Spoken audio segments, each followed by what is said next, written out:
After market exhaust mileage কমায় নাকি stock exhaust mileage বাড়ায়? আমার লাস্ট ভিডিওতে দেখছেন আপনারা, আমরা আফটার মার্কেট এক্সস্ট থেকে স্টক এক্সস্ট লাগানোর পরে 10 কিলোমিটার পার লিটারে, প্রায় 8 থেকে 10 কিলোমিটার পার লিটারে মাইলেজ বেশি পেয়েছি। এখন যদি কোশ্চেন করা হয় যে আসলে মাইলেজ কি কমে আফটার মার্কেট এক্সস্ট লাগাইলে, অ্যান্সার হচ্ছে হ্যাঁ কমে, আবার অ্যান্সার হচ্ছে না কমে না। এর পিছনে অনেক যুক্তি আছে। সো আজকে আমরা ওইটা নিয়ে আলোচনা করব। অ্যান্ড তার আগে আমাদের সাজেকের ভিডিওটা শেষ করতে হবে। মানে আমরা কিন্তু লাস্ট ভিডিওতে সাজেকে ছিলাম, সেখান থেকে ব্যাক করার সময় একটা বিপদে পড়ি। ছোট্ট করে ওইটা দেখে আসি, চলেন। Good morning everyone, good morning from Sajek. And শুনতে পাচ্ছেন কিছু একটা শব্দ, অ্যান্ড দেখতে পাচ্ছেন কিছু? হ্যাঁ, সাজেকে বৃষ্টি হচ্ছে। এই টাইমে এসে সাজেকে বৃষ্টি পাবো এইটা অন্তত ভাবি নাই। অ্যান্ড পুরা মেঘে ছেয়ে আছে। সারা রাত কালকে মেঘের সাথে খেলা হয়েছে, মানে এরকম একটা ব্যাপার। মেঘ যাচ্ছে আসতেছে, হাত দিয়ে ধরা যাচ্ছে, চোখের সামনে দিয়ে নড়াচড়া করতেছে মেঘ, এরকম একটা ফিল ছিল। অ্যান্ড এখন এই যে ঝিরিঝিরি বৃষ্টির ফিলটা, এটা সেই 2 বছর আগের সাজেকের কথা মনে করিয়ে দেয়। অ্যান্ড ফাঁকা সাজেক না হইলে এই টাইমে অন্তত এইরকম মেঘ আমরা দেখতে পেতাম না।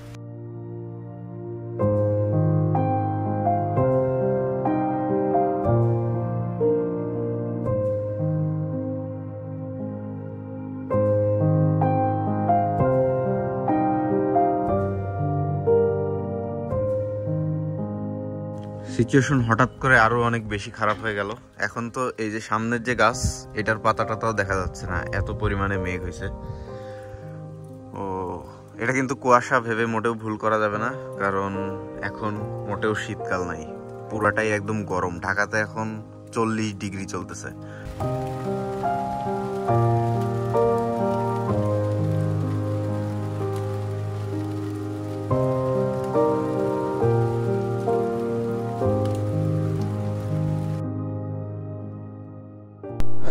Hey everyone, আসসালামু আলাইকুম and welcome to next year. আমরা এখন কংলাক পাহাড়ের নিচে আছি। লাস্ট ভিডিওতে আপনারা দেখছিলেন আমরা কংলাক পাহাড়ের উপরে রিসোর্টে ছিলাম। অ্যান্ড এখান থেকে বের হয়ে যাচ্ছে, আমাদের ব্যাগ ট্যাগগুলো আবার রেডি। অ্যান্ড আজকে হচ্ছে ঈদের ঠিক 2 দিন আগের মুহূর্তে, মানে একদম সাজেক ফাঁকা থাকে যে মুহূর্তে, ওই মুহূর্তে। নাহলে এই জায়গায় আপনারা অনেক গাড়ি দেখতে পেতেন, চাঁদের গাড়িগুলো, ওইগুলা। এখন যে ক্লাউডি ওয়েদারটা দেখতে পাচ্ছেন, প্রচন্ড পরিমাণে ক্লাউডি, একটু পরপর বৃষ্টি হচ্ছে।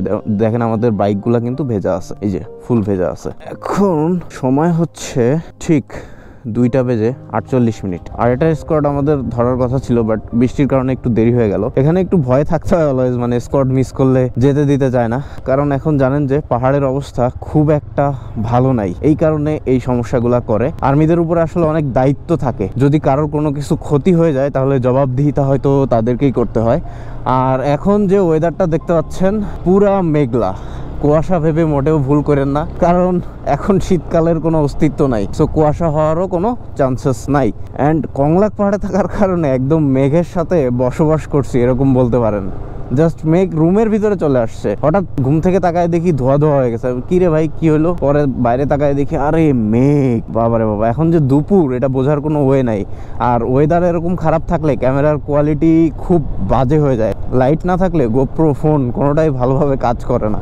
এই যে দেখেন স্থানীয়রা ছাতা নিয়ে ঘোরাফেরা করতেছে। তবে এই ফাঁকা সাজেকের এক অন্যরকম মজা আমরা নিয়ে চলে যাচ্ছি, ভালোই লাগতেছে। অ্যান্ড উদ্দেশ্য আজকে ঢাকায়, বাট মনে হচ্ছে না পৌঁছাইতে পারবো। কোনো প্যারা নাই আমাদের, জাস্ট চিল রাইড দিই আমরা। আমাদের কোনো কিছু ধরা বাঁধার নিয়ম নাই, জানেন তো মিজু ভাইদের রাইডের সিস্টেম। ওয়াও, অন্যরকম ফিল হচ্ছে। আসেন সাজেকের পুরা হেলিপ্যাডের মাথা থেকে সাজেকের শেষ মাথা পর্যন্ত আপনাদেরকে আর একটা ফিল দেই যে ফাঁকা সাজেক দেখতে আসলে কেমন। ওয়াও, যদিও ভিউটা আপনারা দেখতে পাবেন না, পুরা মেঘের কারণে ঢেকে আছে। এখানে মডেল যে মসজিদটা, এই মসজিদটা অনেক সুন্দর করে বানানো হয়েছে। ড্রোন ভিউতে বিশেষ করে অনেক বেশি ভালো লাগে। ও, বৃষ্টির ফোঁটা পড়তেছে, জানি না ক্যামেরাতে 2-1 ফোঁটা পড়লে পুরা ভিউটাই ঘোলা হয়ে যাবে, পড়তেই পারে। অ্যান্ড দেখেন পুরা মেঘ, ভাই পিওর মেঘের ভিতর দিয়ে আমরা রাইড করে যাচ্ছি। অ্যান্ড পিওর ফাঁকা সাজেক।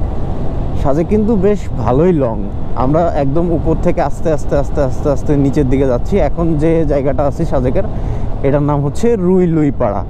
রুইলুই পাড়াতে নর্মালি খাওয়া দাওয়ার জন্য মানুষ বেশি আসে, এখানে রেস্টুরেন্টগুলো ভালো ভালো আছে, খাবারের মানগুলো এখানে একটু ভালো। এখন দেখেন প্রত্যেকটা দোকান, রেস্টুরেন্ট সব কিছু বন্ধ আছে, কারণ এই বৈরী আবহাওয়া এবং এই মুহূর্তের জনগণ না থাকার কারণে, মানে ট্যুরিস্ট না থাকার কারণে এই যে আবার খেলাধুলাও হচ্ছে, ক্রিকেট। গুড। এই যে সব রেনোভেশনের কাজ চলতেছে এখন। ঠিক ঈদের পরদিন থেকে এখানে এমন লোড পড়বে, এরকম ফাঁকা সাজেক আর দেখতে পাবেন না। আমি জীবনেও আর বিজি সাজেকে আসবো না, তাই সিদ্ধান্ত নিয়ে ফাঁকা সাজেকেই কিন্তু এসেছি অ্যান্ড এনজয় করেছি অ্যান্ড চলে যাচ্ছি।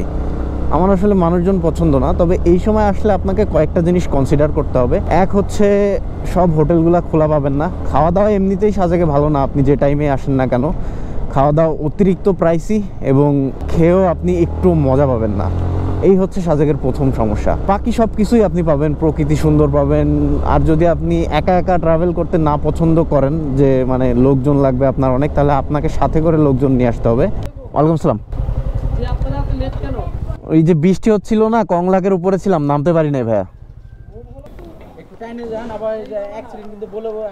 না না না না না, সাবধানেই যাব, ঠিক আছে। আচ্ছা, যেটা বলছিলাম, স্কোয়াড 2টা থেকে 8টার মধ্যে ছেড়ে দেয়, আমাদের 3টা বেজে গেছে, এখন আসতেই যাইতে হবে। বৃষ্টিটাও জোরে আসতেছে, কি একটা অবস্থা। ওরে মেঘ রে ভাই, এ কি মেঘ, কিচ্ছু দেখতে পাচ্ছি না। হাই হাই, কেমনে কি একদম মেঘের মধ্যে দিয়ে এরকম। আরেকবার চালাইছিলাম হচ্ছে দার্জিলিংয়ে, পুরা পিওর মেঘ, 2-3 হাত সামনেও কিছু দেখা যাচ্ছিল না, এরকম মেঘে রাইড করছিলাম। আর এই সাজেকে আবার করতেছি।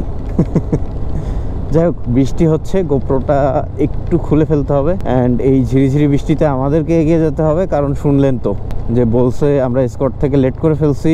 আর এদিকে পাহাড়ি এলাকা, অ্যাক্সিডেন্ট তো বলে কয়ে আসে না, সাবধানে আমাদেরকে দ্রুত একটু বের হয়ে যেতে বলছে, কারণ আরও 3টা চেকপোস্ট আছে, ওগুলাতে আমাদেরকে না হলে আটকে দিবে।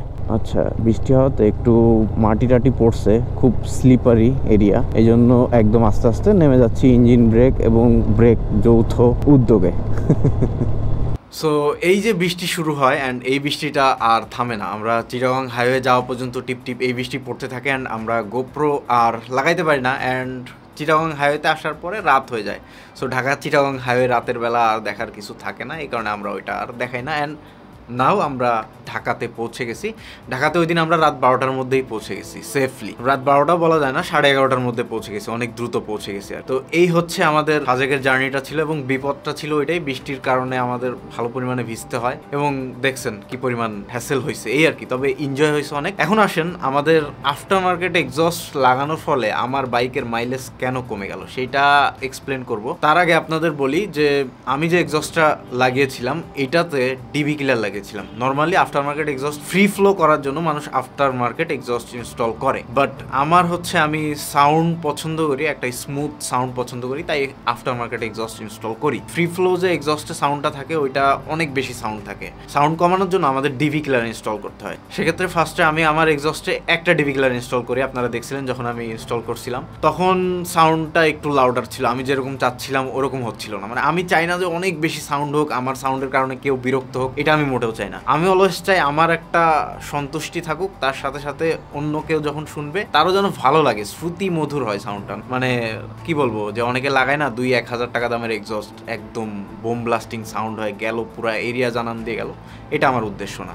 আমার উদ্দেশ্য স্মুথলি চালানো এবং ভালো একটা সাউন্ড জেনারেট করা, নিজের কাছে ভালো লাগার জন্য জাস্ট। এবং বিশ্বাস করবেন কিনা জানি না, আমার এই এক্সস্ট যতদিন পর্যন্ত আমার R15 ছিল বা CBR ছিল, রাস্তার মানুষ দেখলে যদি দাঁড়িয়ে থাকি কোথাও জ্যামে, বলে ভাই এক্সস্টের সাউন্ডটা সুন্দর, এই কমপ্লিমেন্ট পেয়েছি। বাট কখনো এরকম বলে নাই যে অনেক লাউড, এটা আমার শুনতে হয় না। শুনতে হয়েছে ওই যে যখন আমি CBR এ ফার্স্ট একটা ডিবি কিলার লাগায় টেস্ট করতেছিলাম যে এটা কেমন হয়, তো একটা ট্যুরও দিছিলাম, আমার কানের অবস্থায় 12টা বেজে গেছিল। একটা ডিবি কিলার না লাগাইলে তো আরো লাউড হয়। তো পরবর্তীতে আমি 2টা ডিবি কিলার ইনস্টল করি সাউন্ডটা আরো কমানোর জন্য। তখন যেটা হয়, আমার CBR এর প্রেসার কমতে থাকে, মানে যে ব্যাক প্রেসার থাকে ওইটা আর দিতে পারে না বাইকটা। সেক্ষেত্রে এক্সেলারেশনটাও একটু কম পাচ্ছিলাম, ফিল করতেছিলাম। তারপরে হায়ার RPM এ ভাইব্রেশনটাও অনেক বেড়ে যাচ্ছিল। তারপরে মাইলেজটাও ফাইনালি আমার কাছে মনে হয় যে মাইলেজটা ড্রপ করতেছে, আমার সন্দেহ হয়। এই কারণে আমি এক্সস্ট নিয়ে একটা লং ট্যুর দেই, এক্সস্ট ছাড়া একটা লং ট্যুর দেই, ছাড়া বলতে স্টক দিয়ে। তারপরে পার্থক্যটা আপনাদেরকে লাস্ট ভিডিওতে দেখিয়ে দিয়েছি, প্রায় 8 থেকে 10 কিলোমিটার পার লিটারে মাইলেজের একটা পার্থক্য চলে আসে। সো এই হচ্ছে রিজন আমার মাইলেজটা বেড়ে যাওয়ার বা কমে যাওয়ার, যেটাই বলেন। এখন প্রচন্ড পরিমাণে স্মুথ আমার বাইক স্টক এক্সস্টে। এমন না যে আফটার মার্কেট এক্সস্টে আমার স্মুথ হতো না, হতো ওই যে ফ্রি ফ্লো রাখলে, বাট সাউন্ডটা অতিরিক্ত হতো। ইভেন এমন হতে পারতো যে আমার মাইলেজটা বেড়েও যেতে পারতো। সো এখন আসেন আপনাদেরকে কিছু স্টক এক্সস্ট এবং আফটার মার্কেট এক্সস্টের মধ্যে কিছু পার্থক্য দেখিয়ে দিই। সো স্টক এবং আফটার মার্কেটের মধ্যে ফার্স্ট যে ডিফারেন্সটা নিয়ে আলোচনা করবো সেটা হচ্ছে পারফরমেন্স।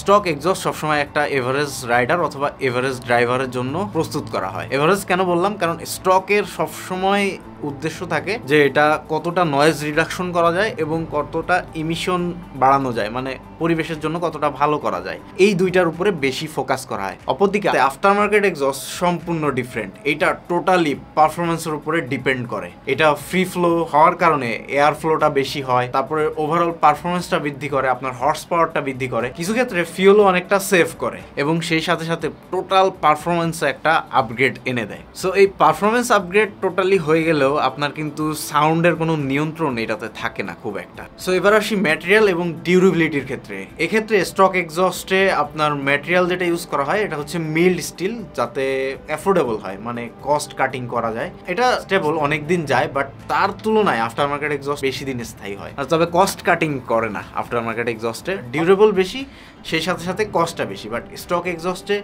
ডিউরেবিলিটি একটু কম আফটার মার্কেটের থেকে, বাট কস্ট কাটিং করা হয়, কস্টটা কম। আফটার মার্কেট এক্সস্টে যে ম্যাটেরিয়ালগুলো ইউজ করা হয় এটা সম্পূর্ণ স্টেনলেস স্টিল এবং কিছু কিছু ক্ষেত্রে দামি টাইটেনিয়াম ইউজ করা হয়। এবং টাইটেনিয়ামের এক্সস্টগুলোর দাম কেমন হয় আপনারা জানেন, পুরা সবগুলাই প্রায় লাখ টাকার উপরে হয়। আমি যে নিনজা H2টা রাইড করছিলাম বা ZX10টা রাইড করছিলাম, ওইটার যে ফুল লাইনটা ছিল ওটা টোটালটা টাইটেনিয়াম ছিল এবং কি পরিমাণ সাউন্ড হয় এবং কি পরিমাণ স্মুথ, দেখতেও অনেক বেশি জোস। সো এই কারণে এটা ডিউরেবলও যেমন বেশি, ডিজাইনটাও দেখতে সুন্দর এবং সব দিক থেকে এক কথায় আফটার মার্কেট এক্সস্ট এগিয়ে থাকবে। আফটার মার্কেট এক্সস্ট নিলে অবশ্যই ভালো মানেরই নেওয়া উচিত।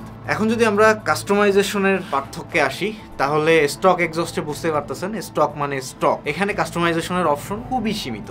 সর্বোচ্চ কি করতে পারেন, আমাদের জিক্সারে যেটা করে, মাফলারের পরে যে হালকা একটা বাড়তি অংশ থাকে ওইটা কেটে সাউন্ডের একটা ডিফারেন্স তৈরি করে, এতটুকুই করা যায় সর্বোচ্চ স্টকে। বাট আফটার মার্কেট এক্সস্ট সম্পূর্ণটা কাস্টমাইজেবল। আপনি চাইলে মাফলার ঘন ঘন চেঞ্জ করতে পারবেন, চাইলে মাফলারের মধ্যে ডিবি কিলার একটা ইনস্টল করতে পারবেন, চাইলে দুইটা ইনস্টল করতে পারবেন। এখানে আরো অনেক অনেক অপশন আছে। স্লিপ অন করতে পারেন, উইদাউট পাইপও করতে পারেন, পাইপ দিয়েও করতে পারেন, মানে হাজার হাজার অপশন আপনার কাছে অ্যাভেলেবেল থাকবে আফটার মার্কেটে আসলে। সো আফটার মার্কেট এক্সস্ট এক কথায় আপনি কাস্টমাইজ করতে পারবেন ইচ্ছা মতো। এবার আসি বাংলাদেশের প্রেক্ষাপটে কনক্লুশনটা কেমন হওয়া উচিত আফটার মার্কেট ভার্সেস স্টকের। স্টক এক্সস্ট তো অ্যাজ ইউজুয়াল আপনি সবকিছুই একদম কোম্পানি থেকে যেভাবে দিছে সবকিছু, এয়ার এবং ফুয়েল মিক্সিং, এই ইসিউ বা আপনার সিডিআই যেটা ইউজ করা হয় ওইটার সাথে সবকিছু ঠিকঠাক করেই দেওয়া হয়েছে যেমনটা দরকার। সো এক্ষেত্রে আপনার ফিউল এফিসিয়েন্সি যেমনটা হওয়া দরকার ঠিক তেমনটাই হচ্ছে। আপনি যখনই একটা স্টক এক্সস্ট থেকে আফটার মার্কেট এক্সস্টে চলে যাচ্ছেন বা ফ্রি ফ্লোতে চলে যাচ্ছেন, তখন আপনার বাইক কিন্তু লিন হয়ে যাচ্ছে, মানে এয়ার এবং ফুয়েল মিক্সিংটা স্টক ইসিউর সাথে মিল থাকতেছে না। এই কারণে আমাদের যেটা করতে হয়, লিন হয়ে যাওয়ার পরে আমাদেরকে একটু টিউনিং করতে হয়। আমার যে R15টা ছিল ওইখানে আমি কিন্তু আফটার মার্কেট এক্সস্টের সাথে সাথে আমি আফটার মার্কেট ইসিইউ ইউজ করছিলাম এবং ওইটা টিউন করা যাইতো। বাট আসলে বাংলাদেশে এখনো পর্যন্ত ডাইনো ওইভাবে অ্যাভেলেবেল না। আমাদের যেটা করা হয়, রানিংয়েই পিছে নিয়ে ল্যাপটপে বসে টিউনিং করা হয়।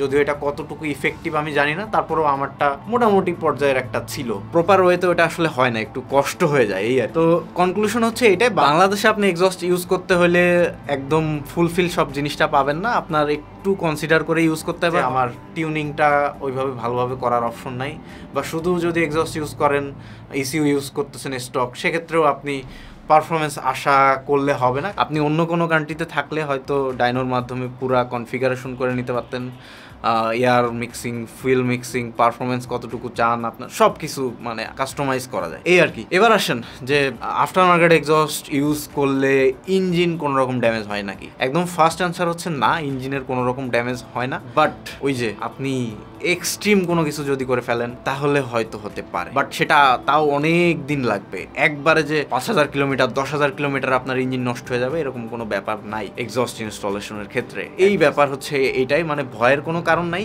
সো নিশ্চিন্তে আপনি চাইলে এক্সস্ট লাগাইতে পারেন, বাট একটাই রিকোয়েস্ট থাকবে, এক্সস্ট লাগানোর ক্ষেত্রে বেশি লাউডার এক্সস্ট লাগায় না, এটা মানুষ গালি দেয়। ইভেন সমস্যা হয়, অনেকের সমস্যা হয়, এটা ট্রু। বাট আপনি লাগাইতে পারেন অনেক ক্ষেত্রে। দেখা গেল সপ্তাহে একদিন মাফলারটা চেঞ্জ করলেন, লাউডার মাফলার লাগাইলেন, অন্যান্য টাইমে একটা স্মুথ মাফলার যেটা আপনাকে রাইডিং এর সময় ফিল দেয়, এরকম ইউজ করতে পারেন আমার মতো। এই আর কি, আমার আবার মন চাইলে আমি মাফলারটা লাগাই নিব যে কোনো মতো, যদিও পুরো এক্সস্ট পাইপটা সব আমার লাগাইতে হবে। সো স্টকের পাইপ তো আর আমি কাটি নাই, এই কারণে। হোপসো আপনাদেরকে একটা নিট অ্যান্ড ক্লিন ধারণা দিতে পেরেছি। এর পরেও আপনাদের যদি করতে পারেন, ফার্স্ট 1 আওয়ার ভিডিও পাবলিশ হওয়ার পরে আমি কমেন্টে রিপ্লাই দেওয়ার চেষ্টা করি। সো সবাই ভালো থাকেন, সুস্থ থাকেন, আল্লাহ হাফেজ অ্যান্ড আসসালামু আলাইকুম।